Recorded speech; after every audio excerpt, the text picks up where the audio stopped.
호세아서를 제가 계속해서 묵상해 오면서 하나님의 마음을 내가 왜 이렇게 모를까? 우리를 향하신 하나님의 마음을 우리가 몰라도 너무 모르는 것 아닌가? 그런 생각을 많이 해보게 됩니다. 지금까지 우리가 호세아 설교의 제목들 여러분 한번 더 제가 읽어드립니다. 암미와 루하마, 거친 들에서 여호와를 아는 지식, 여호와의 얼굴을 구할 때까지 나팔을 불어라. 그리고 오늘 9장을 중심으로 해서 이스라엘의 죄와 하나님의 심판, 이런 제목으로 말씀 함께 나눠보려고 합니다. 하나님께서 이스라엘을 얼마나 사랑하시는지, 저와 여러분을 얼마나 사랑하시는지 성경에 넘치도록 써놓으셨습니다. 내가 너희를 사랑한다. 내가 너희를 사랑한다. 그런데 이 호세아서를 읽고 있으면 하나님이 우리를 사랑하시는 것 이상으로 두려운 하나님으로 우리에게 다가옵니다. 하나님께서 자기 백성들을, 그 사랑하는 백성들을 향하여 심판을 선포하고 계시거든요. 오늘 말씀의 제목이 이스라엘의 죄와 하나님의 심판이라는 제목입니다. 이스라엘이 하나님께서 그렇게 사랑하시고 경고하셨음에도 불구하고 계속 망하는 길로 가고 있어요. 왜 그런가? 우리가 말씀을 보면서 우리 자신에게 비추어 봐서 우리는 어떤가 하는 것들을 함께 생각하는 그런 시간이 되기를 원합니다. 오늘 이런 9장을 좀 쭉 읽으면서 느끼셨는지 모르겠습니다만은 이스라엘은 완전히 파산지경입니다. 재산도 다 없어져 버리고 포로로 잡혀가고 아이도 낳지 못하고 차라리 아이를 낳아놔도 그 아이도 다 죽게 되고 다른 나라로 잡혀가서 유리하는 자가 되고 방황하는 자가 되고 그런 내용들이 9장 전체에 쭉 흘러가고 있습니다. 왜 이렇게 되는가? 그 이유가 무엇인가? 우리가 오늘 말씀을 통해서 그 부분을 함께 체크해 보면서 우리의 모습은 그렇게 가고 있지 않는가 하는 것을 생각해 보려고 합니다. 이렇게 이스라엘이 가고 있는 이유가 오늘 9장에서는 이스라엘의 죄 때문이다라고 말씀합니다. 지난주에도 똑같이 죄에 대한 지적을 계속해서 해오고 있습니다만은 오늘도 두 가지 죄를 하나님께서 말씀하십니다. 이스라엘이 지은 죄 두 가지. 첫 번째는 음행과 음행의 값을 좋아한다는 것입니다. 오늘 1절의 말씀에 보면 이스라엘아 너는 이방 사람처럼 기뻐 뛰놀지 말라. 기뻐하지 말라고 되어 있습니다. 성경은 성도들에게 기뻐하라고 하죠. 그것도 항상 기뻐하라고 합니다. 고난을 당하고 시험을 당할 때도 온전히 기쁘게 여기고 기뻐하라고 말씀합니다. 그리고 그것이 성도들이 기뻐하는 것이 하나님의 뜻이라고 말씀합니다. 여러분 기뻐하시기를 축복합니다. 어떤 상황에서 기뻐하는 것이 하나님의 뜻입니다. 그런데 오늘 1절의 말씀에서는 하나님의 백성들이 이스라엘을 향해서 기뻐하지 말라라고 말씀합니다. 기뻐서 뛰놀지 말라는 거예요. 그 이유가 무엇일까요? 자세히 1절의 말씀을 다시 보여주면 너는 이방 사람처럼 기뻐하지 말라고 합니다. 이방 사람들처럼 기뻐 뛰놀지 말랍니다. 여러분 이방인들이 언제 기뻐할까요? 지금 이 2절의 말씀을 이어서 보시면 타작마당, 술틀 뭐 이런 것들이 나오는데 지금 이 기뻐하는 환경은 어떤 환경이냐 하면 추수 때입니다. 추수 때. 이방인들이 여러분은 언제 기뻐합니까? 사람들이 언제 기뻐합니까? 수입이 생길 때 기뻐하잖아요. 여러분 수입 생길 때 기쁘시죠? 월급 받는 날. 또 어떤 사업을 해서 뭔가 일이 잘 돼서 이익이 생겼을 때 이럴 때가 기뻐하잖아요. 그 기뻐하는 거 당연하거든요. 지금 이들이 기뻐하고 있는데 타작마당에서 기뻐하고 있습니다. 왜냐하면 곡식을 수확하고 있는 중이니까. 또 술틀은 포도를 따서 포도즙을 짜는 것입니다. 이스라엘은 포도 농사를 많이 하기 때문에 곡식을 수확하는 것만큼이나 그런 포도즙 틀에서 포도주를 짤 때도 축제가 열립니다. 그리고 양털을 깎을 때 이럴 때가 이제 기뻐 뛰놀 때죠. 잔치를 벌이고 그럴 때입니다. 그런데 하나님께서 이스라엘에게 너희는 기뻐하지 말라는 거예요. 이유가 무엇이냐 하면 지금 기뻐할 때가 아니라는 거예요. 지금 너희를 향해서 형벌이 예비되어 있다고 합니다. 형벌이 예비되어 있기 때문에 기뻐하지 말라는 거예요. 우리가 9장 뒷부분을 쭉 읽어가면서 계속해서 선포되고 있는 어떤 형벌에 대한 것들을 우리가 보았지 않습니까? 지금 당장 눈에 보이게는 수입이 생기고 좋은 일이 있는 것 같은데 눈에 보이지 않는 심판이 준비되고 있으니 기뻐하지 말라는 겁니다. 지난주에 우리가 아까 장로님도 기도할 때도 언급하셨습니다만은 뒤집지 않는 전병에 대한 얘기를 했잖아요. 눈에 보기에는 좋아 보여요. 모든 것이 다 잘 돼가는 것처럼 느껴져요. 그러나 한쪽만 전병을 찌짐을 한쪽만 이렇게 하고 있기는 뒤에 뒤집어 보면 완전히 새까맣게 타서 먹을 수 없는 것이 되어버린 것처럼 겉으로 보기에는 괜찮은데 뒤에는 다 타서 못 쓰게 되는 그런 상황이 되어 있는 겁니다. 그러니 어떻게 기뻐하겠습니까? 당장 우리 눈에 보기에는 괜찮아 보이는데 그렇지 않다는 거예요. 그 내용이 뭔가 하면 3절을 보시면 이스라엘 백성에게 문제가 뭐냐면 3절 보면 그들은 여호와의 땅에 거주하지 못하며, 여기서 여호와의 땅은 하나님의 약속의 땅, 젖과 꿀이 흐르는 가나안 땅입니다. 하나님의 축복을 약속하신 땅, 복을 내려주시어 약속하신 그 땅이 여호와의 땅입니다. 그런데 그 땅에 거주하지 못하게 될 것이라는 거예요. 하나님께 순종하고 하나님의 말씀대로 살아가면 그 땅에서 복을 받으면서 천대까지 복을 받고 살 것이라고 하나님께서 약속하셨는데, 성경에 보면 그곳에서 살면서 하나님 말씀을 따라 살면 들어가도 복을 받고 나가도 복을 받고, 들에서도 복을 받고 성에서도 복을 받고, 떡반죽 그릇도 복을 받고, 토지 소산과 모든 것들이 다 복을 받겠다고 약속한 그 땅, 여호와의 땅, 약속의 땅. 그런데 그곳에서 거주하지 못하고 에브라임은 애굽으로 다시 가고, 애굽으로 간다는 말은 과거에 종살이 하던 삶이잖아요. 애굽에서. 그리고 아수르에서 더러운 것을 먹게 될 것이다. 아수르는 이제 포로로 잡혀간 나라잖아요. 그곳에 가서 깨끗하고 좋은 음식을 먹는 것이 아니라 찌꺼기를 먹고 더러운 음식을 먹고 그런 삶이 될 거라는 거예요. 너희가 지금은 그 수확을 가지고 기뻐하고 있을 때가 아니에요. 머지않아서 너희가 그것을 다 빼앗기고 이 땅에서 쫓겨나고 애굽으로 아수르로 도망가고 또 그쪽에 잡혀가서 그쪽에서 제대로 된 삶을 살지 못하고 다 빼앗기게 될 것이라는 것입니다. 수치스러운 삶을 살게 될 거예요. 이 예언대로 이스라엘은 이 호세아가 예언하고 난 이후에 채 20년이 되지 못해서 이런 모습으로 바뀌어 버립니다. 그래서 4절의 말씀을 또 보시기 바랍니다. 4절에 보면 그들은 여호와께 포도주를 부어드리지 못하며 그랬습니다. 포도주를 여호와께 부어드린다는 것은 제사를 말하는 것입니다. 이스라엘 백성들이 드리는 제사 가운데 전제라고 하는 제사가 있습니다. 전제. 그 제사는 액체를 부어서 하나님께 드리는 제사입니다. 포도주를 부어드리든지 기름을 붓든지 이렇게 해서 드리는 감사 제사 가운데 하나인데, 여호와께 포도주를 부어드리지 못한다 이 말은 제사가 끊어진다 그 말입니다. 그리고 여호와께서 기뻐하시는 바도 되지 못할 것이라, 혹시 그들이 제사를 드린다 하더라도 하나님께 그 제사를 기뻐하지 않는다는 거예요.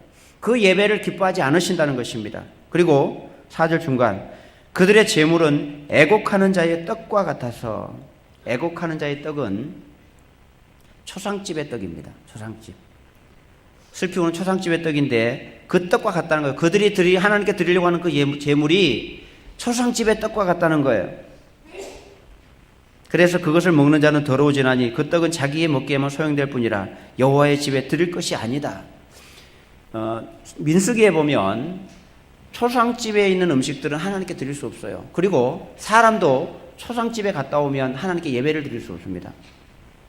초상집에 가면 일주일 동안 7일 동안 부정한 상태가 되기 때문에 그 상태로 하나님께 예배를 드릴 수가 없게 돼요. 그래서 지금 이스라엘 백성들이 하나님께 포도를 부어 드릴 수도 없고 전제를 드릴 수도 없고 떡으로 하나님께 예배를 드리려고 해도 그 떡이 더러운 떡, 부정한 떡처럼 되어서 하나님 그걸 받지 않는다는 거예요. 그것을 받을 수 없다는 거예요. 하나님께서. 우리로 말하면 우리가 하나님께 드리는 예배가 하나님께 드려지지 않는다는 거예요. 하나님께 드릴 수 없는 예배라는 것입니다.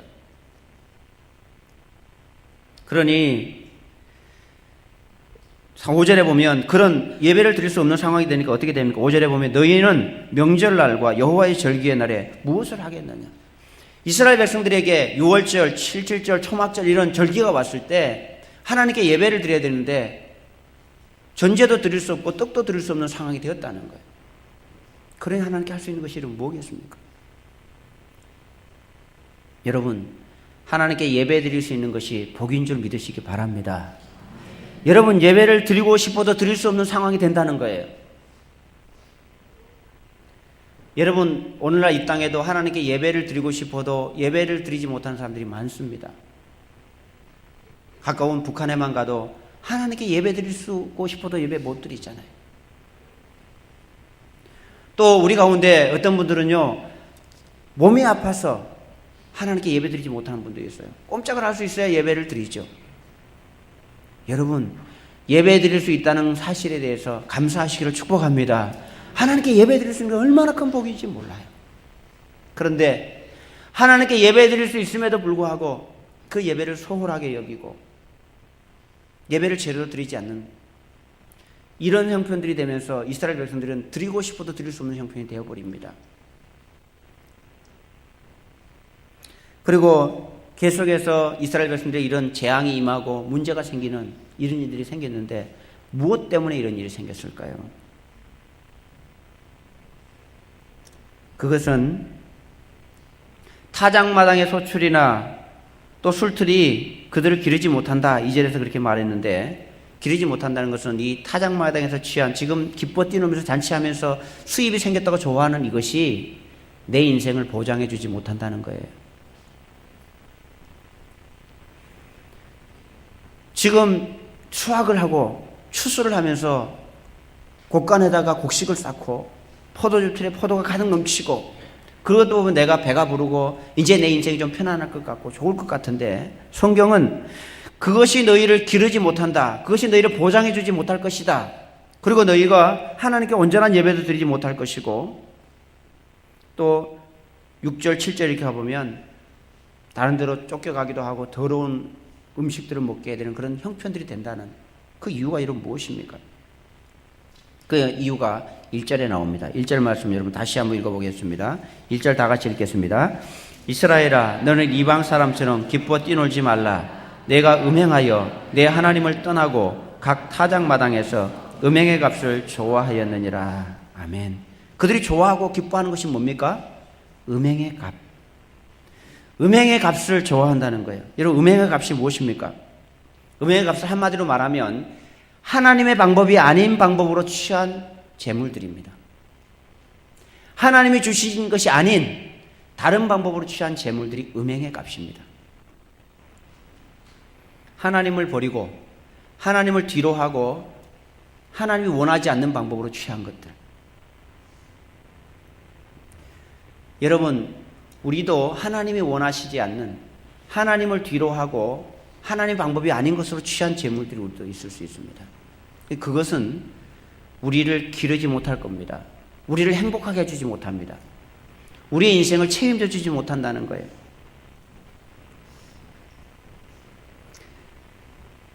이스라엘 백성들이 그랬다는 겁니다. 이스라엘 백성들은 이 재물을 물질을 취하는데 하나님께 예배하는 것, 하나님의 방식대로가 아닌 그 이방의 문화와 그 사람들이 취하는 방법대로 사람들을 속이고 하나님을 등뒤로 하고 하나님 몰래 하나님께 드려야 마땅히 드릴 것 드리지 않고 내 나름대로 방법 취한 그것을 음행의 값이다 라고 하나님께서 표현하고 있습니다. 여러분 이것은 이스라엘의 이야기죠. 그러나 여러분 동시에 우리의 이야기이기도 합니다. 오늘 살아가는 우리들도 이 음행의 값을 아주 많이 취하면서 살아갑니다. 여러분 우리가 세상을 따라 살고 세상의 방법대로 살면 잘 될까요? 안 될까요? 대답해 보십시오. 우리가 하나님 방식이 아닌 세상 방식대로 살면 세상을 따라 살면 잘 될까요? 안 될까요? 대답할 자신 없죠? 여러분 성경대로 보면 그렇게 살면 망한다고 되어 있습니다. 성경은. 그런데 실제로 우리 주변을 가만히 보면 안 그런 것처럼 보입니다. 세상을 사랑하면, 세상 방식대로 적당하게 살면 금방 망한다든지 표시가 날 정도로 어려워진다든지 그러면 그 일을 안 할 거예요. 그런데 그렇지가 않아요. 주일날 예배 빼먹고 놀러가고 또 내가 하고 싶은 대로 하나님께 드릴 거 마땅히 드리지 않고 내 걸로 취하고, 하나님께 정직하게 하면 되는데 정직하게 안 하고 부정적인 방법으로 세상 사람들이 적당하게 속여가면서 하니까 나도 그런 방법으로 적당하게 내 이익을 취하려고 해봅니다. 근데 그거 하면 하늘에서 벼락이 툭 떨어지면 정신을 번쩍 차리고 하나님께 돌아와서 다시는 안 할 텐데 그런 일이 안 생긴단 말이에요.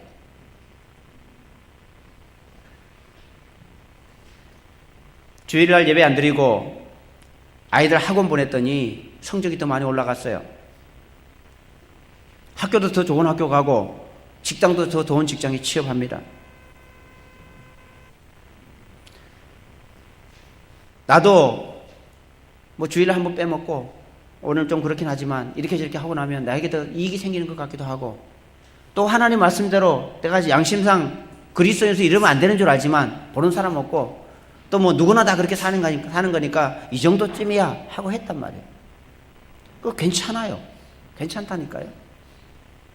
그렇게 해보니까 아무 문제가 없어요. 한 번 해보고 두 번 해보니까 문제가 없는 것 같아요.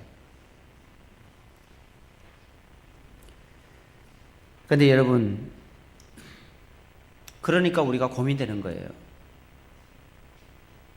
제가 종종 받는 질문 중에, 목사님, 예수님도 안 믿고 악한 짓을 하고 살아가는 사람들은 정말 잘 사는 것 같은데 나는 왜 이렇게 어렵습니까?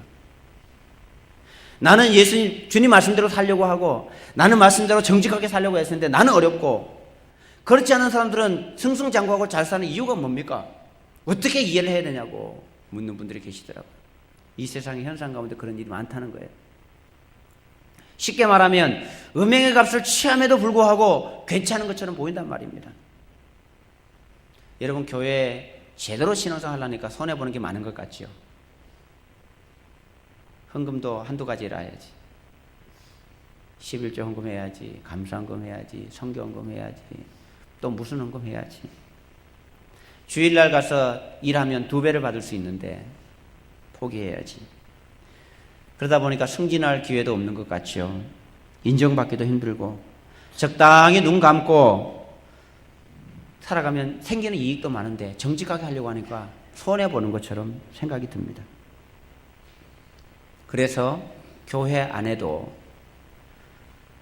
다 그렇지 뭐 적당하게 살려고 하는 분들이 많이 있습니다. 그것을 하나님께서는 음행의 값이다 라고 말씀합니다. 그리고 그런 수입이 생길 때 기뻐 뛰어놉니다. 신나하죠.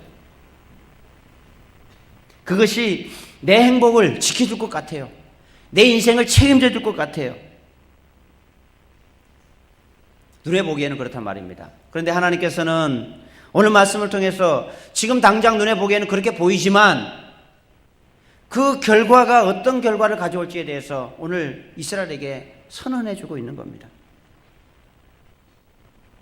우리가 하나님과 상관없이 벌어들인 수입들, 하나님의 방식이 아닌 세상적인 수법과 방식을 따라 번 돈들, 하나님을 포기하고 그 대가로 받은 돈들, 이런 것들을 하나님은 음행의 값이라고 말씀합니다. 우리들은 음행의 값을 벌고 있지는 않을까요? 하나님을 떠나서 하나님이 싫어하는 방식으로 세상 사람들이 추구하는 모습처럼 돈을 벌고 살아가고 있다면 그것은 음행의 값일 것입니다. 그것은 우리를 행복하게 해주지 못합니다. 그것은 우리를 지켜주지 못합니다. 당장 눈에는 그렇지 않은 것 같지만 하나님은 그렇게 약속을 하고 있습니다. 그 물질은 하나님께 드려도 받지도 않으실 것이고 오히려 그것 때문에 버림받고 조롱받게 될 것이라고 말씀합니다. 그래서 당장 눈앞에 보이는 것을 쫓아가면 망하게 되는 겁니다. 지금 눈에는 그렇게 보이지 않지만 결과가 그것을 말해주게 될 것입니다. 호세아가 지금 선포하고 있는 이때는 이 시대를 살아가고 있는 사람들은 아무 문제가 없는 것 같지만 20년이 채 지나지 않아서 이 예언대로 이루어지는 것을 우리가 봐야 합니다. 우리는 멀리를 보지 못하기 때문에 지금 당장 눈앞에 있는 것을 쫓아가기 때문에 그렇게 느껴지지 않을 뿐입니다. 6절의 말씀을 보시기 바랍니다. 그들이 취했던 이 음행의 값으로 취했던 것이 어떻게 됐는지. 6절, 보라 그들이 멸망을 피하여 갈지라도 애굽은 그들을 모으고 놉은 그들을 장사하리니. 애굽으로 이들이 재앙을 피해서 도망갔는데 놉 땅에서 죽어서 장사됩니다. 놉은 애굽에 있는 도시의 이름입니다. 그 땅에 피하여 간 곳에서 죽는단 말입니다. 그리고 그들이 귀하게 여겼던 은은, 그들의 은은 귀한 것이지만 찔레가 덮을 것이다. 찔레가 덮는다는 말은 무슨 말이에요? 내 것이 되지 않는다는 얘기예요. 내가 사용할 수 없다는 겁니다. 돈을 모아놨는데. 그리고 그들의 장막 안에는 그들이 거쳐 그들이 살아가는데 돈을 모았으니 어떻게 했겠습니까? 화려하게 꾸미고 큰 집을 짓고 많은 편리시설을 갖추고 남에게 이렇게 보여주는 많은 것들을 가지고 있지만 결국은 그 장막 안에는 가시덩굴이 퍼지리라. 내 것도 되지 않고 폐허가 되고 말 것이라는 의미입니다. 이스라엘 백성들은 이렇게 자기들이 잘 살아보겠다고 자신의 행복을 위해서 음행의 값을 취하고 그것으로 기뻐했지만 결국 그것을 다 빼앗기게 되고 자신의 축복의 당도 빼앗겨버리게 되고 그 재물은 찔레가 덮어버리고 장막에는 가시덩굴이 퍼지는 그런 결과를 가져오게 될 것이라 라고 하나님께서 지금 호세아를 통해서 말씀하고 있는 거예요. 아직 그 일이 일어나기 전에 그렇게 될 것이기 때문에 여호와께 돌아와서 진짜 하나님의 복을 받을 곳으로 돌아와서 그것을 취하라고 하나님께서 요청하고 있는 겁니다. 지금 이스라엘 백성들이 바라보고 있는 것과 호세아 선지자가 바라보고 있는 것이 너무 다릅니다. 이스라엘 백성들 눈앞에 보이는 것을 쫓아 살아가고 가면서 그 이면에 하나님의 손이 함께하고 있다는 것을 잊어버렸습니다. 우리들도 살아가면서 우리의 생각으로는 하나님을 믿는다고 합니다. 나는 그리스도인이라고 말을 합니다. 그러나 우리가 살아가는 방식은 하나님을 잊어버리고 세상의 방식으로 세상의 것을 취하면서 살아가고 있다면 오늘 본문 속에 나오는 이스라엘과 뭐가 다르겠습니까? 우리는 음행의 값을 취하고 있는 것은 없을까요? 음행의 값을 취하는 것은 하나님께서 기뻐하지 않는 방법으로 취하는 것들을 하나님께서 음행의 값이다라고 말씀합니다. 그것을 좋아하다가는 모든 것을 다 잃어버리게 될 것입니다. 첫 번째 이스라엘 죄는 음행의 값을 좋아한다는 것이었습니다. 그것 때문에 형벌이 임합니다. 두 번째 이스라엘 백성들의 문제는 영적인 무지함과 어리석음입니다. 7절 8절 말씀 우리 함께 읽어보겠습니다. 7절 8절입니다. 형벌의 날이 이르렀고 보응의 날이 온 것을 이스라엘이 알지라. 선지자가 어리석었고 신에 감동하는 자가 미쳤나니 이는 내 죄악이 많고 내 원한이 크민이라. 에브라임은 나의 하나님과 함께 한 파수꾼이며 선지자는 모든 길에 친 새 잡는 자의 그물과 같고 그의 하나님의 전에는 원한이 있도다. 여러분 무슨 말인지 이해가 되십니까? 좀 어렵죠? 말은 알겠는데 뜻은 어렵습니다. 이게. 그래서 저도 어렵다고 이게. 그래서 제가 히브리어 성경을 제가 좀 찾아봤습니다. 히브리어 성경을 찾아보고 다른 번역본들 몇 권을 제가 함께 보면서 제가 조금 더 쉬운 말로 바꿔서 여러분에게 제가 읽어보겠습니다. 이렇게 제가 읽을 수 있겠습니다. 이스라엘아 알아라. 너희가 보복을 받을 날이 이르렀고 죄 지은 만큼 벌 받을 날이 가까워 왔다. 너희는 말하기를 이 선지자는 어리석은 자요 영감을 받았다는 이 자는 미친 자다 라고 말한다. 너희의 죄가 많은 만큼 나를 미워하는 너희의 원한 또한 많다. 하나님은 나를 선지자로 임명하셔서 에브라임을 지키는 파수꾼이 되게 하셨는데 너희는 선지자가 가는 길목마다 덫을 놓았다. 하나님이 계신 집에서조차 너희는 선지자에게 원한을 품었다. 제가 설명을 하겠습니다. 여러분 보세요. 이제 선지자가 어리석었고 신앙에 감동하는 자가 미쳤다. 이 말은 누가 하는 말이냐면 이스라엘 백성들이 하는 말입니다. 지금 이 호세아 선지자가 이스라엘 백성들을 향해서 형벌의 날이 가까웠다. 지금 문제가 심각해졌다. 우리가 돌아오지 않으면 하나님 앞에 망하게 될 것이다. 라고 하는 선포를 했더니 백성들이 선지자를 보고 하는 애요. 바보 같은. 미쳤다고 지금 말을 하고 있는 거예요. 선지자는 하나님께 보여주신 그것을 가지고 바른 말씀을 선포하고 있는데 백성들은 눈에 보니까 아무 문제가 없거든요. 뭐 심판이 임한단 말이야. 우리 지금 잘 먹고 잘 살고 있는데 아무 문제도 없는데 그러면서 선지자들을 보고 어리석은 놈, 미친놈 이러면서 조롱을 하고 있는 겁니다.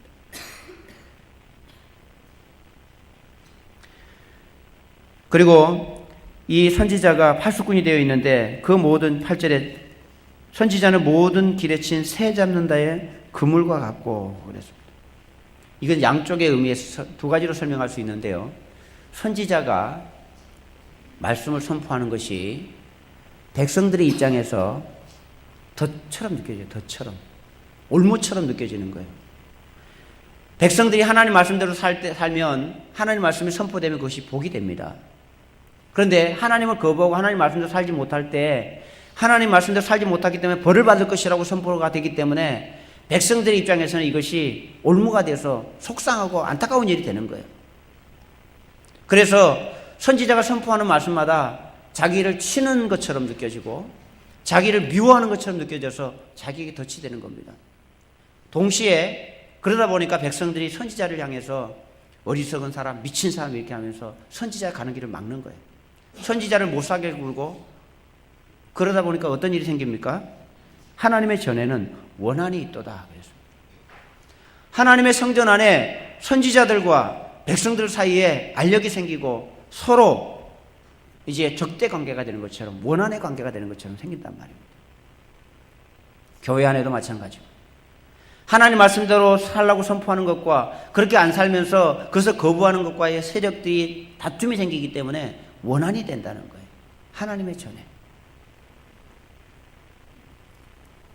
하나님께서 이스라엘 백성들이 에브라임을 바르게 돌아와서 하나님 말씀대로 살고 복을 받도록 하고 싶어서 선지자를 보냈는데 선지자들은 그들에게 올무가 되고 또 그들은 선지자를 괴롭히고 서로 흔히 하는 말로 못 잡아먹어서 서로 앙숙처럼 되어서 문제가 심각해진 상황이 이스라엘 땅에 임하게 된 것입니다. 지금 아무 일도 일어나지 않고 아무 문제도 없는 우리를 향해서 왜 그렇게 괴롭히느냐고 가만히 놔두면 우리에게 아무 문제가 없는 것처럼 생각하는 백성들 모습입니다. 여러분, 선지자는 하나님의 말씀을 전했을 뿐입니다. 근데 그 선지자가 어리석은 사람으로, 바보 같은 사람으로, 미친 사람으로 치부되는 그런 모습을 보면서 하나님께서는 9절에서 그들은 기브아의 시대와 같이 심히 부패했다라고 말씀합니다. 기브아 시대를 제가 설명할 수는 없습니다. 시간이 많이 걸리기 때문에. 그러나 사사 시대에 있는 내용입니다. 사사 시대를 대변해서 베냐민 지파 사람들이 동성연애를 하고 또 레위인들 하나님의 종들이 타락하고 제각각 자기 원하는 대로 살았던 그 시대를 기브아 시대라고 말합니다. 이런 상황이 되니 음행의 값을 취하고 하나님의 메시지를 전하는 주의 종들을 배척하고 그들에게 덫을 놓아서 올무를 삼고 원한 관계로 있는 이 이스라엘이 어떻게 하나님으로부터 복을 받을 수 있겠습니까? 원한 관계가 될 수밖에 없고 심판이 다가올 수밖에 없는 상황이 된 겁니다. 사랑하는 여러분, 우리들은 어떨까요? 우리들도 이스라엘 백성들처럼 세상의 즐거움의 마음을 빼앗기고 있지는 않을까요? 물질의 유혹을 받아서 그것을 쫓아가고 있는 것은 아닐까요? 그리고 그것으로부터 얻어지는 수입, 즐거움, 유익, 그것을 가지고 기뻐하면서 그것이 나의 행복을 보장해 줄 것 같고 나의 삶을 지켜줄 것 같은 삶을 살아가고 있지 않는가요? 당장 눈앞에 보기에는 아무 문제가 없습니다. 먹고 사는데 지장 없고 살아가는데 지장 없으니까 말씀과는 좀 다르지만 그렇게 사는 것인 줄 알고 살아가는 우리의 모습은 아니겠느냐 하는 겁니다. 오늘 이스라엘을 향한 경고의 말씀을 우리를 향한 말씀으로 받아야 합니다. 이 말씀을 그대로 순전 안에 받아서 하나님, 제가 음행의 값을 좋아하고 제가 하나님의 말씀에 대해서 신중하지 못하고 제 마음대로 살았던 것들을 내려놓고 하나님 말씀을 붙들고 살겠습니다 라고 하는 자들에게는 하나님께서 돌이켜 큰 복을 주실 줄 믿습니다. 그러나 반면에 그냥 그대로 그 말씀도 듣지 않고 살아가면 어떻게 되겠습니까? 하나님께서 이스라엘을 벌하고 싶은 마음이 있는 것이 아닙니다. 하나님은 이스라엘을 사랑하십니다. 10절의 말씀 보시기 바랍니다. 옛적에 내가 이스라엘을 만나기를 광야에서 포도를 만남같이 하였으며. 여러분, 광야에 목마르고 건조한 땅을 지나가다가 그곳에 풍성한 포도가 있을 리도 만무하지만 포도를 만났을 때 그 기쁨이 여러분 어떠하겠습니까?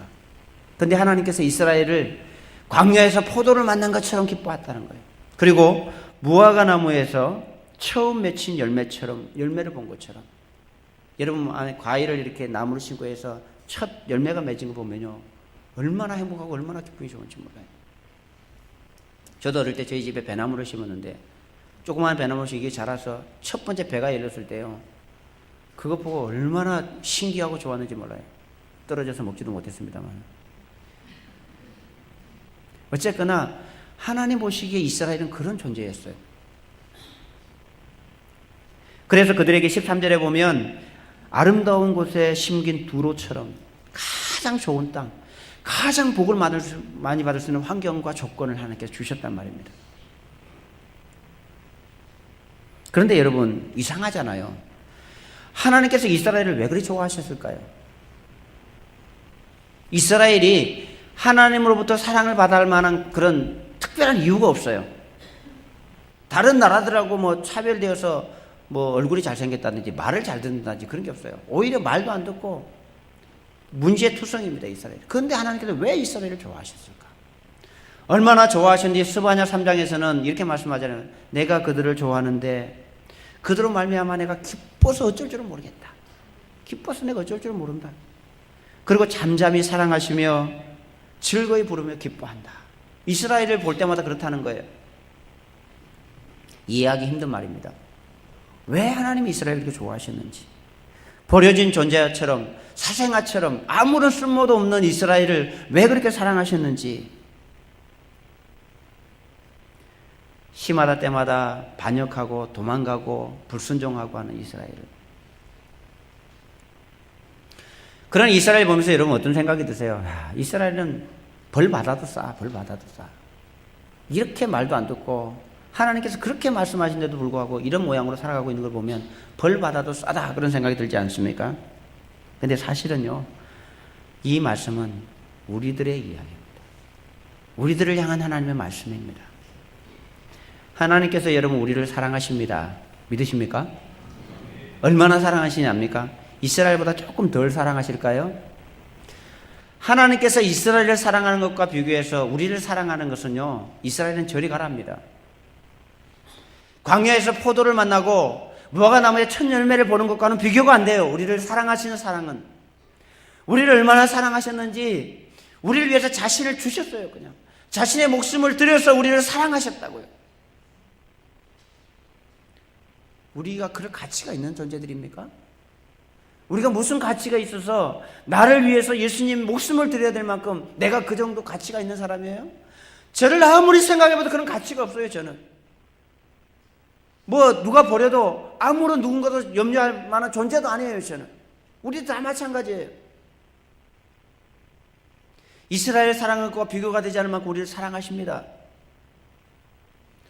그런데 우리가 살아가는 모습은 호세아 시대의 이스라엘 백성들과 비교해서 그들과 다르다고 우리가 감히 말할 수 있겠습니까?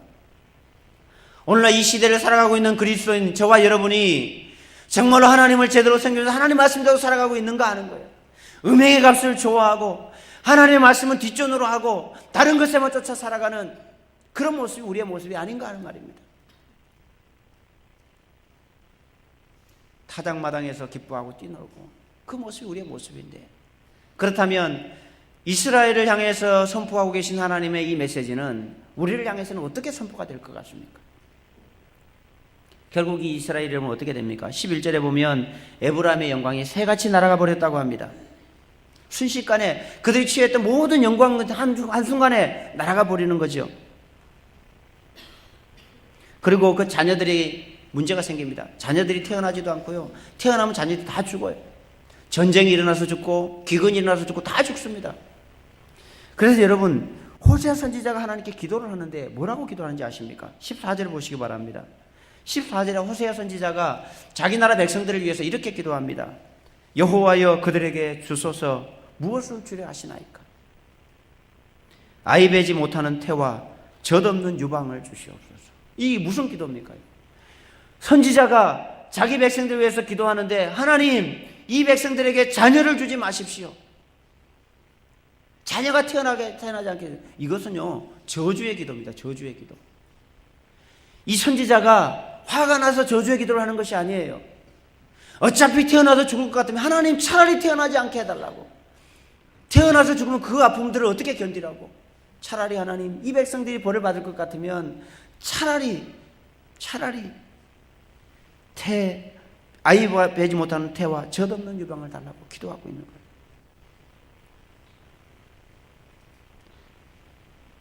그 모든 이유가 무엇입니까? 17절에서 한마디로 이렇게 정리를 하고 있습니다. 그들이 듣지 아니하므로. 선포하고 또 선포하고 한데도 그들이 듣지 아니하므로 결국 하나님께서 그들을 버리시게 되고 여러 나라 가운데 떠도는 자가 될 것이다 라고 예언했는데, 이 메시지는 호세아 선지자가 BC 753년에 예언했던 내용입니다. 그런데 753년에 예언했는데 불과 20년이 채 되지 않은 BC 722년에 이 일이 생깁니다. 아수리에서 완전히 망하고 포로로 잡혀가서 오늘 호세아 9장에서 말씀은 그대로 다 끌려가고 애굽으로 도망갔던 사람 거기서 죽고 아수르로 끌려가서 거기서 더러운 음식을 먹고 하나님께 예배도 드릴 수 없는 형편과 상황이 되어버리는 거예요. 그들이 화려하게 집을 짓고 금으로 칠을 하고 했던 그곳에 폐허가 되고 그 보물들이 다 감추어져 버리고 찔레가 덮고 그들의 장막에는 가시덩굴이 많은 일들이 챙겨놨단 말이에요. 오늘 하나님께서 우리에게 말씀하십니다. 이스라엘과 똑같은 모습으로 살아가고 있는 우리에게 음행의 값을 취하고 우상을 숭배하면서 하나님을 거부하고 있는 우리들을 향해서 하나님 동일한 메시지를 던지고 계시는 겁니다. 이 경고를 들으시면서 여러분 어떤 마음이 드십니까? 나는 음행의 값이 아닌 하나님의 복을 받을 수 있는 삶을 살아가고 있는지, 하나님께서 말씀하시면 그 말씀 앞에 아멘 하고 내 형편과 맞지 않고 내게 부담이 되고 어렵긴 하지만 그 말씀 앞에 순종하고 가려고 걸어가고 있는지, 그 메시지를 오늘 우리에게 던져주는 것 아니겠습니까? 오늘 순종하는 자는 하나님께서 계획하신 복을 받게 될 것이고, 거절하는 자는, 그 말씀을 듣지 않는 자들은 이스라엘과 같은 형편이 되고 말 것입니다. 지금 눈에 보이지 않는다고, 지금 눈에 괜찮다고 괜찮은 것이 아니라는 것을 기억하셔야 합니다. 오늘 말씀을 기억하시면서 하나님 말씀 앞에 순복하고 그 말씀에 순종해서 하나님으로부터 복을 받는 믿음의 성도, 믿음의 교회가 되기를 주님의 이름으로 축복합니다. 우리 오늘 말씀을 기억하시면서 함께 잠깐 결심의 기도를 하시겠습니다. 하나님, 나는 음행의 값을 쫓아가는 것은 무엇일까요? 나는 하나님의 말씀에 대해서, 들려진 하나님의 말씀에 나는 어떤 자세로 그 말씀을 받고 있는지 하나님 회개하고 순종하기 원합니다. 하나님 주신 복을 받을 수 있는 인생이 되게 해주십시오. 우리 가정 되게 해주십시오. 그런 마음으로 우리 마음속에 있는 것들을 하나님께 회개하고 결심하는 기도를 하나님께 1분 동안 같이 드리도록 하겠습니다. 함께 기도하겠습니다. 하나님 아버지 감사합니다. 우리는 미련합니다. 우리는 미천합니다. 하나님 아무것도 내어놓을 수 있는 것이 없는 우리의 미련한 인생들을 사랑하시고 내가 너를 사랑하노라, 내가 너를 사랑하노라, 광야에서 포도를 만난 것처럼 무화과나무의 첫 열매처럼 우리를 향해 십자가 밖에 돌아가신 우리의 목숨을 구원하여 하나님의 자녀 삼아주신 그 사랑 앞에 우리가 어떤 모습으로 살아가고 있는지, 주님 우리에게 가장 좋은 것을 주셨음에도 불구하고 눈에 보이는 것을 쫓아 하나님 음행의 값을 취하고 그렇게 살았던, 믿음이 아닌 것들을 쫓아 살아갔던 우리의 모습들을 주님께서 불쌍히 여겨주시고 이제는 우리 삶에 하나님 향한 고백이 있게 하여 주옵소서. 하나님의 방법대로, 하나님의 방식대로 살아갈 수 있도록 인도해 주시고, 우리가 완전하지 못하지만 하나님 앞에 순복하여 그 믿음의 길을 걸어갈 수 있는 거룩한 백성, 하나님의 자녀가 되게 주님께서 인도하여 주시기 원합니다. 하나님의 결심한 자들에게 은혜를 더해 주시고 하늘의 소망을 주시옵소서. 하늘의 은혜를 주시옵소서. 하나님, 우리의 눈에 보기에 그렇지 않은 것 같아도 하나님 주신 것들을 바라보며 그것을 받아 누리는 믿음의 성도로 살아갈 수 있도록 역사하여 주시기 원합니다. 주의 성령을 충만하게 하시고 역사하시고 인도하여 주시옵소서.